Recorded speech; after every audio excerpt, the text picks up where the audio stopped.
pumanaw na ang asawa ni Katrina Halili na si Jeremy Giab.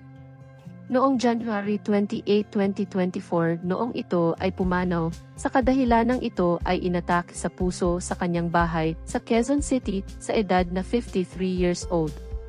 Naisugod pa ito sa St. Luke's Hospital, ngunit binawian na ito ng buhay habang papunta sila roon. Napakabata pa nga nitong si Jeremy, ngunit maaga na siyang kinuha sa actress na si Katrina. Labis na kalungkutan ang nararanasan ng actress ngayon at tila hindi ito makapaniwala na pumanaw na ang asawa nito. Marami rin sa kanyang co-actor ang nagbigay ng pakikiramay. Sabi ng actress sa kanyang post, "Ang daya mo love, sabi mo alagaan mo kami ni Kati. Bakit iniwan mo kami?" Nakakalungkot man isipin na kahit hindi magkadugo si Kati at si Jeremy ay sila pa rin ay malapit sa isa't isa. Nag-post rin ang kapatid ni Jeremy at ani nito, "I'm a best friend, I'm a brother, I'm a confidant and partner." Jeremy Giab succumbed a fatal heart attack at around 5 p.m. today.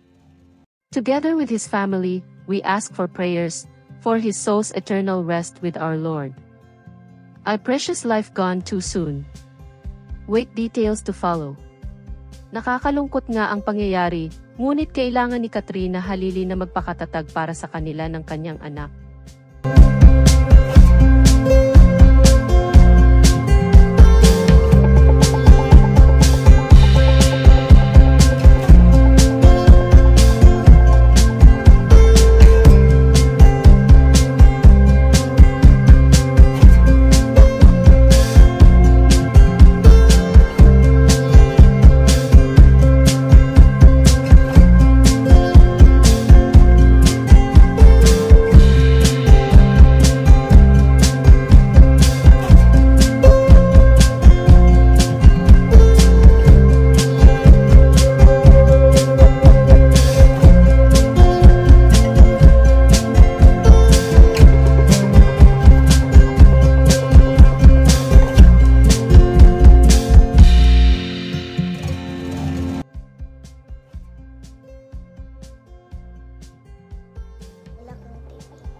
I don't have taping, baby. I can't go to taping because I'm sick. About Monday. I don't have taping din because I'm sick nga. Paano mag-taping si mama? Paano ng Netflix sa Monday? Ha? Netflix pa yung inintindi mo? Mama, kailan galing ka? Pag walang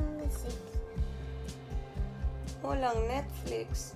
Pag walang work si mama. work lang. Pray ka na kay Papa Jesus para maka-work na dali. Papa Jesus, naka-work na si Mama sa Monday. Wala po bukas. Mama, darating si Tita Sheena bukas. Yes.